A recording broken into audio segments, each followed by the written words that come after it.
Overwatch Report, your podcast covering all things Open Division and Contenders, the path to pro for Overwatch League. And here are your hosts, Thornrayne and Kyle Wynn.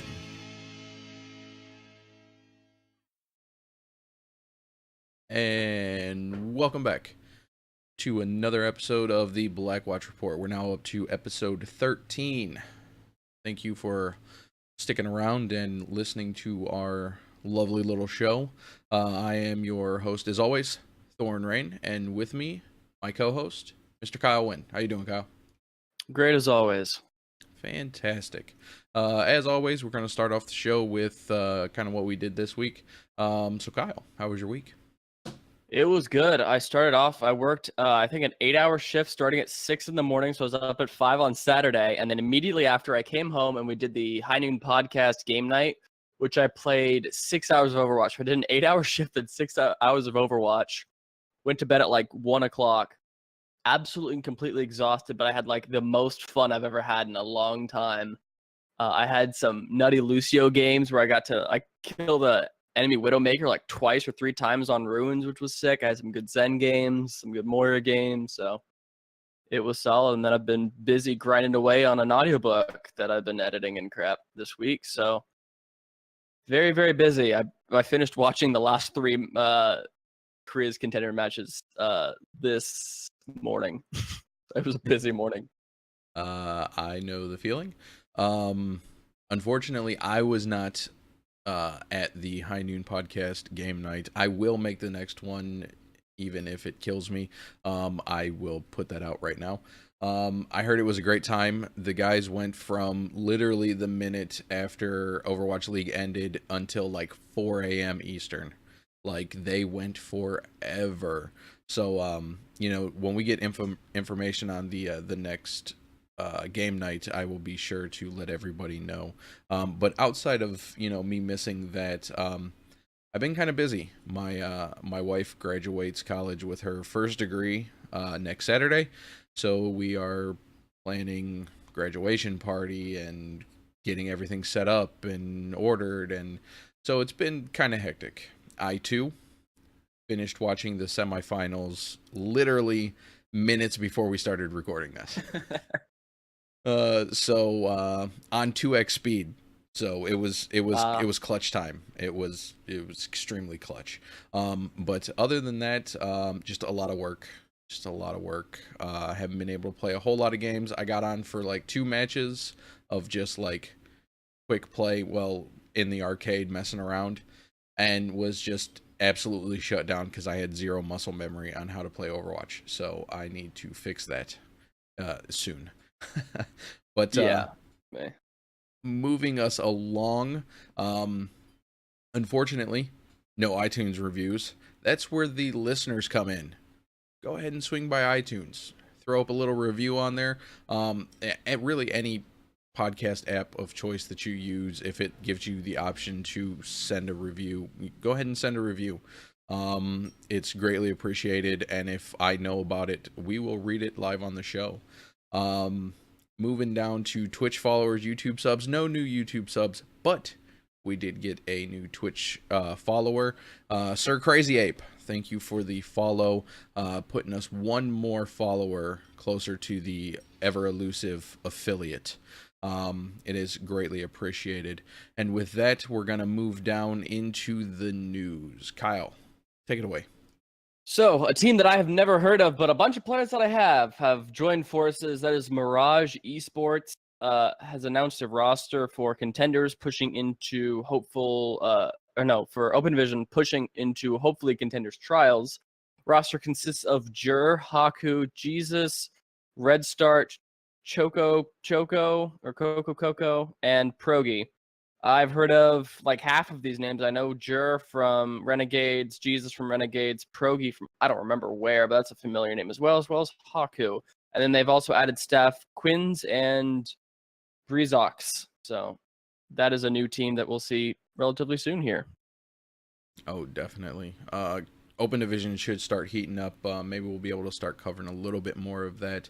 But anytime there's a big name that gets signed to a team or picked up, we will let you know, which is going to take us into the second little bit of news here, and that's somebody potentially leaving a team. Poppy Fresh over on the Copenhagen Flames was given the go-ahead by the team to start pursuing other teams. He's not officially off of Copenhagen Flames right now. He was just given the go-ahead to, go LFT basically. So if there's any teams out there, hit up Poppy Fresh. Yeah, and it's not super surprising either because they were one of the teams that did get knocked out, pretty early on into playoffs, and so they're not necessarily going to get relegated, but they might not necessarily be the best option for Poppy Fresh, who showed to be a pretty solid player. Maybe he can find a better opportunity, possibly on an expansion team for Overwatch League, but I feel like maybe he's not necessarily quite there yet. But moving up to a better Contenders team could be solid for him. Oh, definitely. Moving on to the next bit of news from Korea this time. One Fact and QOQ were released from MVP Space. I think this is, again, a similar thing. MVP Space didn't make playoffs, I don't believe. So it kind of stands that maybe that they're kind of reshuffling and trying to figure out what they're going to do with their roster as well. Oh, yeah. This is going to be the time where we see a lot of those teams that are down there in trials kind of shuffling and trying to get better people to make sure they stay in Contenders. So expect to see some more of those kind of, drops and signings, in the next couple of weeks or so. But taking us on to the next one, here's kind of a big signing, but not a big signing. It's kind of weird. Formerly of NRG Esports, formerly of Rockets Esports, formerly of Prestige Worldwide, your Season 1 Open Division champions, got picked up to be a coach for the Florida Mayhem, which is awesome because this is literally the path to pro happening in front of our eyes. Climbed the ladder from bare bottom. That's awesome. Like you go from Season 1 Open Division champion to working directly with one of the Overwatch League teams. So, for the people out there that think Open Division is kind of like your almost on par with your local softball leagues, except there's a chance that, the Cleveland Indians could pick you up from them.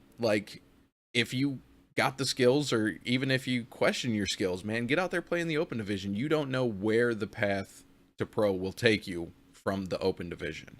So I will let Mr. Kyle take us into the last bit of news here, which is kind of awesome. Yeah, this is the fun stuff. World Cup groups have been announced. I think they're probably going to talk about it quite in depth on the High Noon podcast. So we'll kind of let them cover which countries got selected, which 4 countries are the hosts. I think they're mixing it up this time, which is really always awesome to see. But the most important thing for us is that there is open voting for team committees, and currently Blevins from the High Noon podcast is running for a community spot as the community coordinator or whatever the specific title is. So if you follow him on Twitter or follow anyone on Twitter, go on there and give him the bump, the what's the term for it? The endorsement. And then as well, we have to give a bit of a shout out to one of our 2 former guests on the show, which is Coach Arrow of Fusion University, as well as running for that elusive United States team coach, which is a very highly contested position. He's up against a lot of phenomenal people like D-Pay from LA Gladiators and Kai, formerly of Dallas Fuel, now possibly Houston. And so if you're voting for Blevins, you might as well just give Arrow a vote as well, because he was an awesome guy and came on here and gave us his insight on his team and has shown us to be an incredible an incredible coach, and we think that he would do a pretty solid job. Oh yeah, and I mean, as far as the Blevins goes,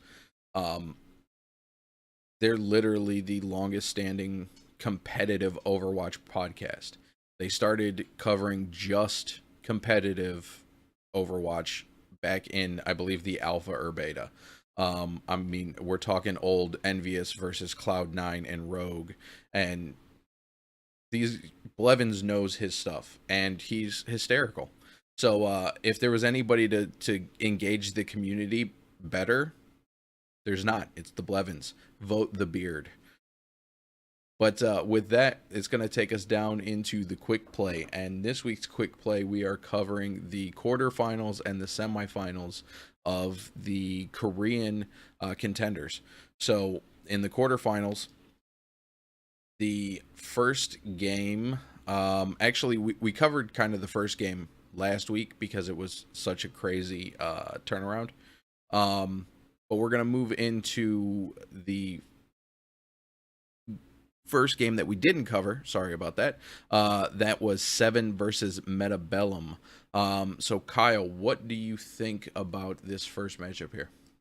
Before we get into it, I just kind of want to remind people like what happened in the first match. It was O2 Ardent getting the huge upset 3-2 victory against Element Mystic, bringing us back into another 3-2. And that's okay. This I have to preamble this saying this is why I picked the show title today is Biting Off More Than We Could Chew, because we picked 6 different games to watch, 6 different best of 5s, and all but one of them, or no, okay, I guess all but one went to 4, and then all but 2 went to 5, or 3 went to 5. So there was a lot of Overwatch to watch this week. So first starts off with 7 versus Metabellum.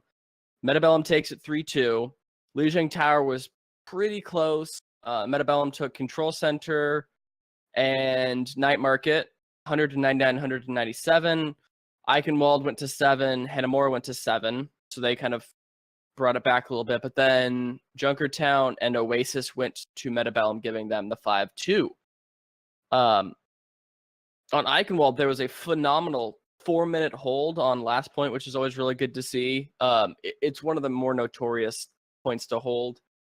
One of the things we did see out of 7 is that I think they do it on quite a lot of maps here. I think specifically, it might have been Hanamura where they did it. The Ana defense pick, especially against Moira tank comps, is a phenomenal counter pick because the Bionade can basically win you the fight if you don't lose anyone, you throw the Bionade on all the tanks, and then your team is coordinated enough to go in there and dive.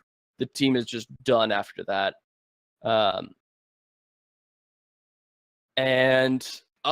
This is a great one. The Genji player Tuba on 7.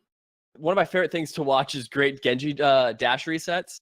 And on Hanamura, if you're on attack and you go up the right-hand pathway up to the little high ground, the Genji just sits in that high ground and goes whoop, whoop, whoop, back and forth through the entire team, and Tuba took advantage of that. And then on the other side of Metabellum, they had a really good run of the Reaper Sombra combo, which is a really big popular Korean strat, as well as running it with Reinhardt as well. So the one thing I did notice about Korean Contenders is they run way more Lucio than any other like Overwatch League or Contenders teams do. They're like running Reinhardt and Reaper, which is an interesting combo, and they also have subscribed to the fact that Sombra is really, really, really good. So we've seen most of the former Genji gods of Korea switching to now Sombra gods, which is interesting. And one of the reasons that this works so well is if you run a Sombra with the Reinhardt, you can hack the enemy Reinhardt. He doesn't have a shield up anymore. Then you Earth Shatter and wipe the whole team. Mm-hmm. But that's what I had. Those are my notes for that first match. I don't have a whole lot of stuff outside of that for these. Most of my notes if you want me to down in the semis. So the next one I can. Or yeah, we can. Do you have notes on that? You are muted on stream, by the way. Actually, or you muted to me. I shouldn't be. You aren't anymore. That was weird. That was really weird. I don't know if there was a setting that changed or something. No, I don't have very many notes on anything in the quarters final, so I'll pipe in on the semis. That's where I have my notes. So go ahead and take us into Foxes versus X6 Gaming. This one looked to be a little more lopsided than the rest of the matches. Yeah, X6 has looked to be one of these really, really strong teams. I remember that they were the team that kind of upset Envious way back in the day. I think in season 2 or 3 maybe, where they ran the Junkrat on Dorado, which broke my heart. But they've still maintained to be a pretty good team, and specifically Godsby has shown he's like one of my favorite players to watch because he is just nuts. He runs so many different things, so many kind of niche heroes, and he runs them well. He doesn't like decide to pick this one hero and then feed immediately. On Ilios, we saw X6 take both Welt and Lighthouse pretty handedly. Part of that was because Godsby ran a Doomfist on Lighthouse. And Doomfist is one of those picks that you can, if you play inside a point like Lighthouse, where it's kind of enclosed, if you go straight to the point and kind of let them come into you, you can control those kind of narrow doorways and just get, rocket punches in on all of the big tanks and whatever, and do really, really well against that. And so then we saw them take Numbani and Volskaya 3-2-2-1, pretty handed attacks. One of the interesting things is that Choi Oben, who is now signed with San Francisco Shock, is still playing with X6. I think they're probably going to let him just finish out the season because X6 is doing pretty well. And I think that SF is kind of going to do fine without him, and visa issues still have to be worked out. And again, with Godsby, there's another, he was good on the Doomfist. He's been good on Widow. He's been good on Tracer. And then on Numbani, he's kind of looked a bit stifled on a couple of picks, and then he went McCree to finish out last point and just popped everyone. Godsby's one of the best McCrees I've seen so far in Korean Contenders. And then Bebe on Ana, they played Volskaya and basically held them to the only, they held them, didn't even let him get into second point, basically. First point got capped pretty quickly by Foxes, but Bebe on the Ana was just playing the far back on that high ground perch, and there's lobbing and nades, sleep darts, and they basically didn't even get through the main gate. It was so very handedly done. I don't even really have any notes worth saying on Foxes. It was always fun when that happens. Yeah. It was a quick match. It was nice. Yeah. So that takes us into the last match of the quarterfinals, and that was Kongdu Panthera versus everybody's favorite, Runaway. Yeah. And that was, Runaway was always kind of favored to win this, but Kongdu Panthera really gave them a good scare. They came out on Nepal and won pretty solidly. They took Shrine 100-44 and Village 199. And one of the things on Village, this is one of the games I watched this morning. On Village, I forget who Ding is the Sombra player on KDP, and he was able to just stealth the point away from Runaway, which gave him really high percentage, and then they won the one fight and was able to finish it off. So it was like one of those things where Runaway wasn't really playing the point and allowed one Sombra to cap the entire point after they had control over it, and the team of Kongdu Panthera hadn't even come in yet. As well as Kongdu Panthera had a really good look on Blizzard World, which Runaway did end up winning, but they almost full held Runaway on first with a really good Orisa Junkrat defense. Again, 30 seconds left, and Runaway was able to cap out. One of the notes I did have on Runaway is that Bumper, I don't play as much Ryan as I used to, but I have learned something epic now, is that if you go Reinhardt charge out of the high ground door out of spawn, if you go up that little ramp to the high ground, but then you curve left or right, whatever, to the main gate, you can kind of skip along the little high ground perches and get to the front gate without anything in your way. It's one of those really good Lucio rollouts, but it's on Reinhardt. So it's something interesting to see. If any Reinhardts are looking for notes, watch the first map of Runaway Kongdu Panthera. And one of the things that really kind of gave Runaway the wins here is Stitch on Widowmaker. He was kind of silent in the first game, and then he just annihilated everyone. Basically got him Blizzard World second for free. They were kind of stuck on Blizzard World first, and they're like, all right, I don't know what to do. Panicking, and the Stitch is like, oh, I'll go Widow, screw it. And then boom, boom, boom, pops them, and then they get the point, and then they go into second, boom, boom, boom, all the way through, the contesting throughout the entire point, and then finally in third they scrape it by, and then they both teams cap out. They go second round, same thing, boom, boom, boom, cap all the way almost to the third point for 6 points, but they get held just barely before, which is how they get that win. And then they full hold KDP at first on the second run. Ding's Junkrat's been looking really solid on the side of Kongdu Panthera. But one of the things that was kind of a bit of a throw to me is that if you're not running tanks on University, you should have a really, really, really good strategy on busting tanks. Either run a Reaper or run a Junkrat.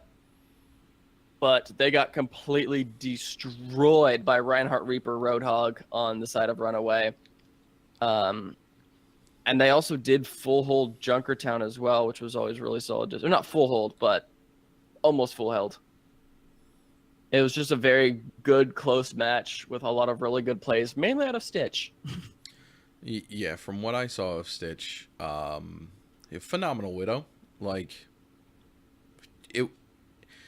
there was a point. I'll get into that later on. But that's gonna take us down into the semifinals, where we're gonna talk about our first matchup here, which was O2 Ardent, the Giant Killers, versus Metabellum, and this went 3-1 in favor of O2 Ardent. Now, I'm not completely familiar with the Korean scene, but I kept hearing the casters say they're on the Royal Road. So I'm taking it's kind of like one of those like tournament progressions. You know, like what is it called in horse racing? The horses win four different races, and it's, oh man, now I'm completely drawing a blank. Oh, I don't remember. I think I know what you're talking about, but I can't remember. But there's something very specific and special about if they win this 4 set of races, Like the Grand Slam or whatever that equivalent is. Yeah. So I'm gonna have to look a little more into that, because this is literally the first weekend where I've ever watched anything Korean Overwatch. And they were the team that barely squeaked in based on only their like a team dropped out and pushed them up, I think it was, and then it was MVP Space was at 2-3 and they were at 2-3. The only reason that they advanced into the playoffs was because MVP Space had a worse map percentage. They went 10-10. MVP Space was 7-13. So like they were almost not even going to make playoffs. And they entered playoffs with a negative, with a completely neutral like win percentage on maps and a negative match percentage, which is like, and here they are winning against Metabellum and Element Mystic to go into playoffs, which is just it's a good storyline. Okay. I just got confirmation from friend of the show, Totemly Drunk, in chat. Royal Road is winning the major in the first qualification of the tournament, and Jisoo Busan was the first team to do it. Okay, so this team came basically out of nowhere. They're a new team. They're a new team to qualify, and then they go to the very end. Yep. Okay, so the Royal Road makes sense for that. Right. So let's get into the breakdown of O2 Ardent versus Metabellum. So we start off in Nepal, where O2 Ardent takes Sanctum 158 and Village 163. Then into Nambani, Metabellum takes their one map 3-1, which was a pretty solid game. And then Anubis goes very extra rounds 5-4 in favor of O2, and Dorado goes 3-2 in favor of O2. Really difficult to say O2, 3-2, 3-1, O2. They need to change their name.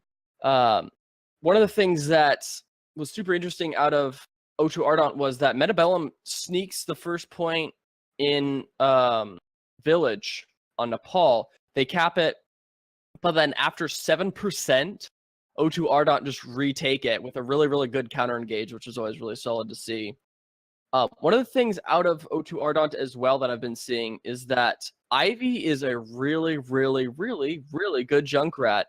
And him and Climax kind of playing off of each other is really solid, because Climax was holding the left-hand side, and then Ivy was holding the right-hand side of this point. And so as soon as anyone tried to push in, they were going into a McCree or a Junkrat, which is just insane damage, really hard to engage into. And then Yakpung, I didn't really know much about him, but he's been getting like double kill Goomba stomps on Winston all the time, which is something you don't very often see. On the side of Metabellum, Hoon and Neist both came in really, really clutch, and Numbani third. The Dragon Blade from Neist gets popped up and instantly gets Junkrat trapped, but then he reflects, kills the Junkrat, kills the Zen, then Hoon gets a double kill, which is how they were able to cap out Numbani, get 3 points, and then they were able to hold on second, which is also really, really strong. One of the best things is that Ivy had a Dragon Blade, I think, on Dorado, that he pops and gets like, oh yeah, this is to hold him onto second point, where he just destroys, gets like a 4-kill just off of dash resets. So Ivy's shown to be one of these really, really top. I think Ivy and Godsby have shown to be kind of like the two best DPS players I've seen thus far. Ivy on more the projectile role, Godsby on more the hit scan role. But both players have shown to be extremely diverse in their hero pools, and they're not like just really good at one hero and can kind of play others, but they're a pretty high level on a lot of the heroes that they play. Oh yeah. Sorry, I got my notes were screwed up there. I've got a little bit of notes on this matchup. There was this really cool play on Nepal on Village by O2 Ardent. They actually sent in a Junkrat tire through like the middle like room or something, and then the McCree and Winston went up on the high ground, and McCree hit his Deadeye. So it split the team because they were looking for the rip tire while the Deadeye was going off, and they succeeded in splitting up the team because at the time Metabellum was holding the point, and then they just completely ripped him in basically in two, took him out, and then went back and took over the point, and that's what actually closed out Village for O2 Ardent. It was a really cool like set play. You could tell that they had it worked up that they were gonna do the split, and Ivy was just the shining star of Nepal for that one. Metabellum on Hanamura, or I'm sorry, not Hanamura, on map 2. I wrote down Hanamura for some reason. It was insane. Super fast first take, super fast second take. Naste had this crazy deflect on point 3.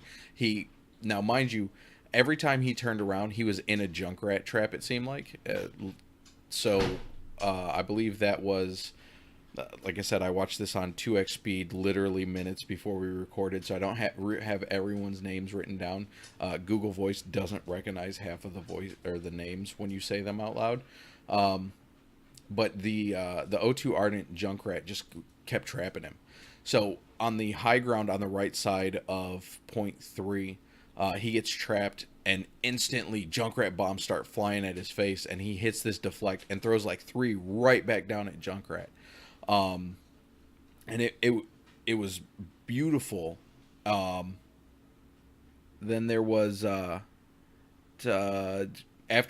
the dominant attack, they just stalled out, and it took them into overtime to get the final point, which was a little disappointing considering how quickly they took the first 2 points. Outside of that, I had Ivy with his rip tires on Temple of Anubis, where he got a nice 2K early on their first defense. Oh man, I really need to clean up my notes. I need to not do notes literally right before the show starts. That's what I need to do. I do have one that I did want to talk about a lot. Is because Metabellum had the potential to force this to a map 5. Because on Dorado, they had really, really, really good defenses. They almost full held Ardant on first before even capping. They almost held him on second. But then O2 Ardant was basically just able to, in overtime, just kind of scrape away every single time, winning out the fights. And so I think that kind of comes down to Metabellum's lack of cleanup. part of it is due to the supports dying early. If your supports die early, you don't have the sustain to be able to continue through those long team fights, and eventually the team with the supports is going to win out because they are getting healing. And so I think that this would have been really close. This could have been closer than it was, but I think Metabellum just didn't have the cleanup potential. Oh yeah. And then one of the things is CCJ did swap to Pharah on Anubis, which was a really smart play because Ardent was running the Junkrat and I think a Tracer or something along those lines where they had no way to really counter it. And then he gets like a 2-kill. Climax switches to the McCree, and then CCJ is able to like take him out on the McCree, which is really, really good. And then Hoon and Nice are able to clean up the fight and cap it out. But I think that it was a really good swap, but just didn't really do enough. The crazy thing on that is that swap from CCJ onto Pharah, it ended in like almost a 2-minute team fight on the point.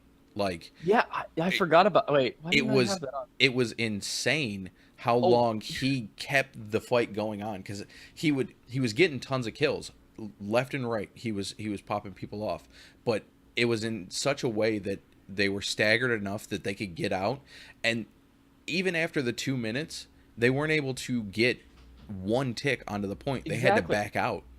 And I think that has to speak to O2 Ardent's ability to continue on. Like, this defense from Ardent was legit, like 2 minutes without a single tick, which means that like and dying during didn't get a single kill. Didn't get a single kill.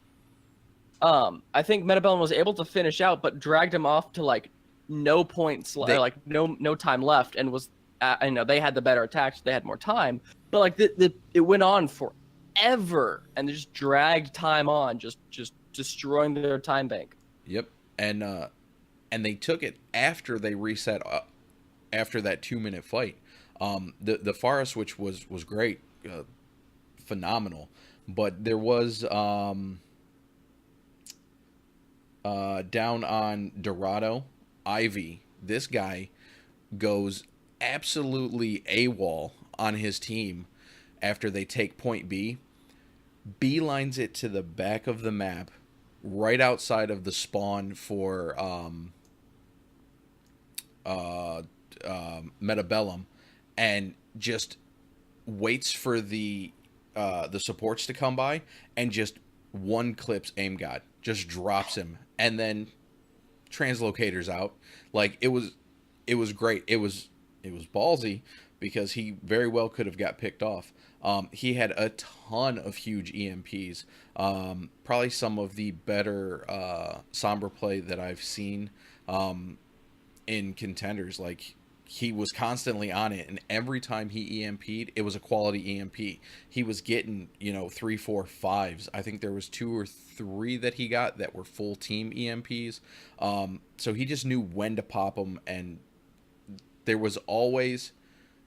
He never popped an EMP that didn't result in 2 kills. It was great.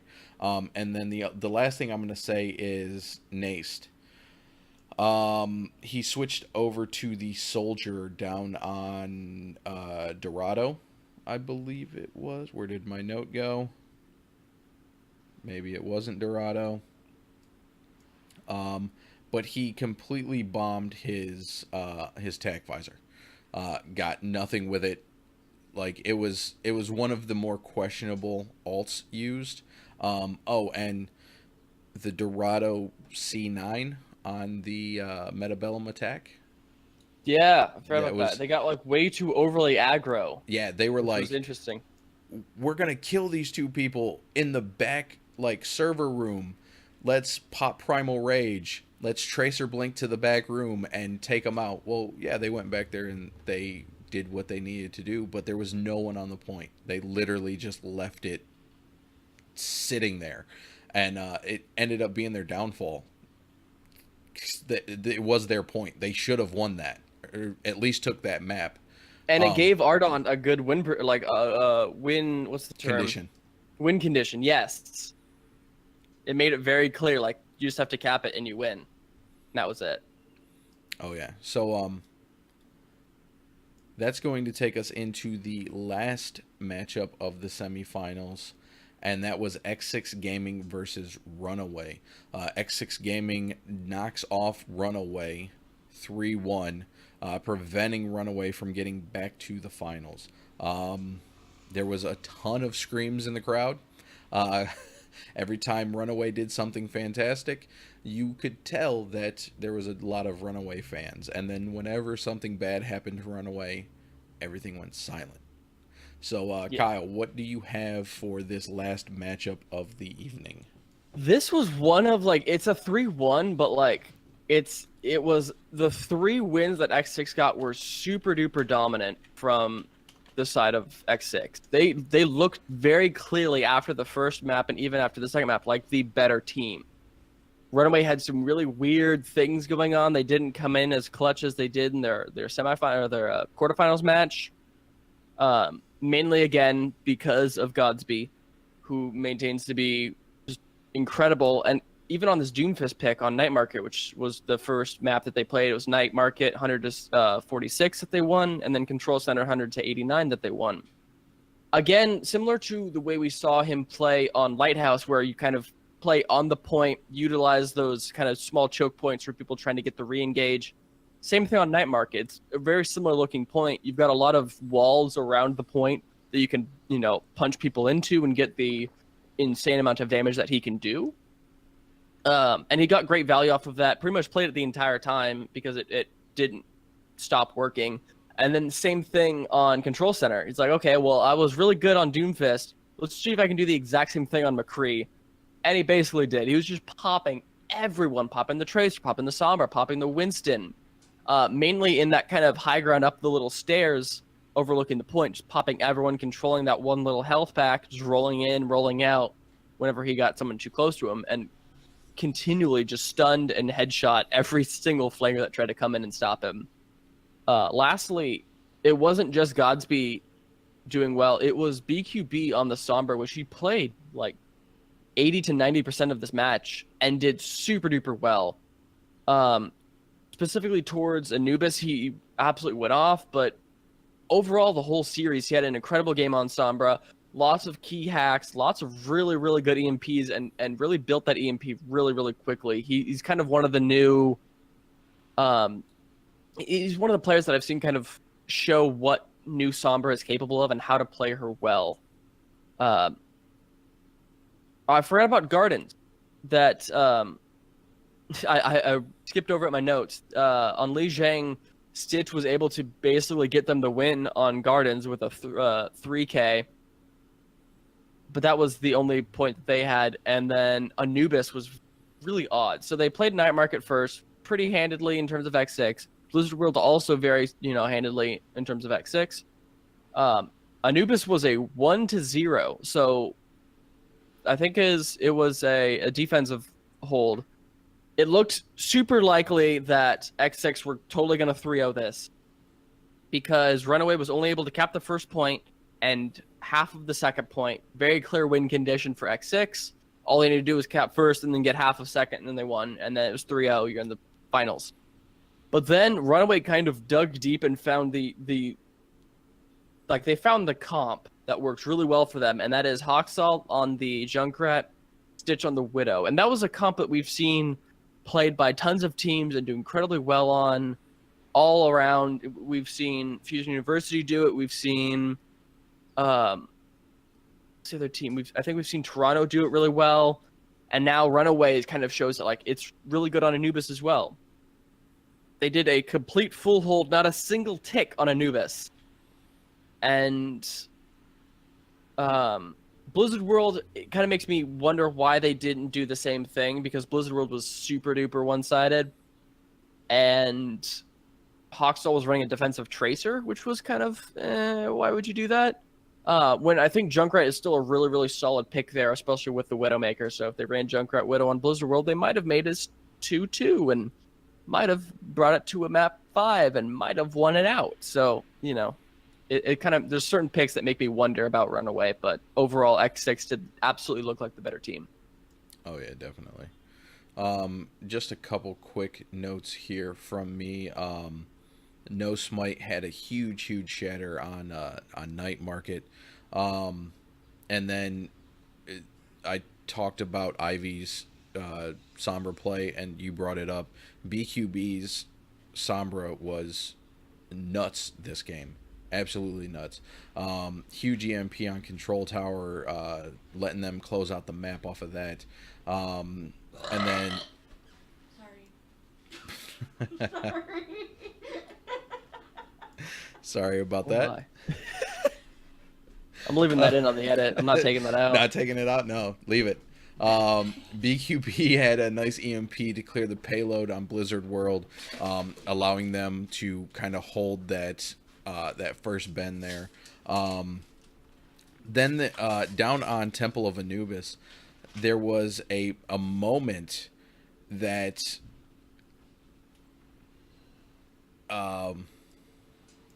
I just drew a blank on the team after that. X6 Gaming did one of the most questionable plays that I've seen in Contenders out of all the teams, and I mean, we've seen some questionable teams. They're losing point A. The Sombra is leaving. BQB is leaving point A with EMP. And then their D.Va comes up over the top of the middle building there and drops down and engages. And then BQB runs back in and pops EMP, and they both get shredded. The point was lost. You blew an EMP, you staggered out your D.Va. What was the point? I mean, like, granted, they had already won the point and were moving on, but it was just weird to see X6 Gaming, who was playing so clean, to do something so dumb. It was, I don't know. Yeah, I think that was just like a lapse in judgment. That one map is just like, I don't know how to play Overwatch anymore. There's a Widow Junkrat. Let's just keep running into it and see what happens. It was just kind of maybe they didn't like practice Anubis too much. Maybe that was like the really key pick from Runaway. Yeah, that was just their back out map. They're like, no, we're not doing anything. Stitch, but he came in clutch for Runaway on his Widow on point A. It was absolutely insane watching him sit up on that ledge and just pop people as they would come through the gate and try to defend point A. And then, like you said, the full hold on point A was a thing of beauty for Runaway. And then you had God's B over on Dorado with some beautiful Widow play. And then after they win out on Dorado, the camera cuts over to their glass cube or whatever it is. I don't know. Like, I think it's the soundproof booth thing that they love in Korea that I don't really get. I'm not a huge fan of putting the players in soundproof booths. Only it's gotta be so warm in there and smelly. Oh yeah, like, I don't like it for the fact that you only get a little bit of the crowd interaction. Like, the crowd is supposed to be part of the match. I don't know. Maybe that's just an American thing, but they cut the cameras over, and the excitement from the players was the most awesome thing to watch. Somebody runs in from like outside and they just like jump into another player's arms and just do a giant hug, and then there's a big group hug. Like, these guys were so excited that they had just beat Runaway. It was awesome to watch. Yep. It was a solid match.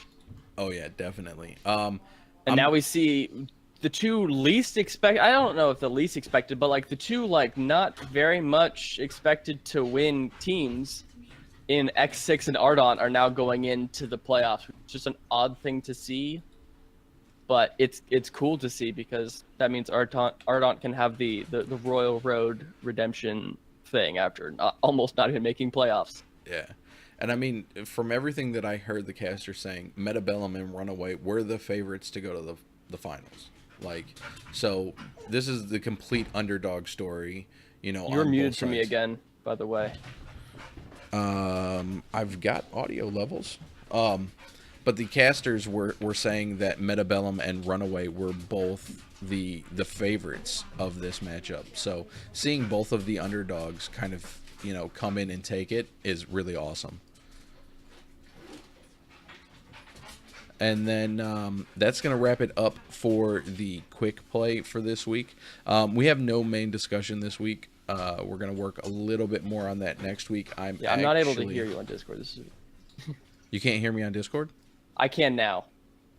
Okay, that's really weird. Yeah, I'm watching my mic levels. I've got mic levels, so I should be putting out to the stream, hopefully. Totem? I can hear you on the stream fine. Okay. Stream's fine. So we'll just continue with that.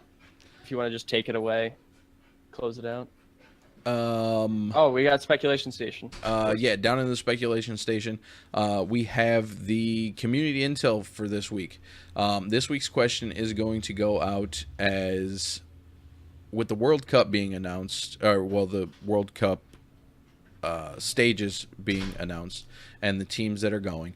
Contenders players with the best shot at making it onto an Overwatch World Cup team, or are we going to just see mostly Overwatch League players make it onto these teams?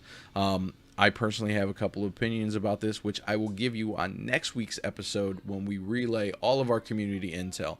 So you feel free to tweet those answers, join the Discord, send us your answers over on the Discord. You can email, you can leave your answer in an iTunes review.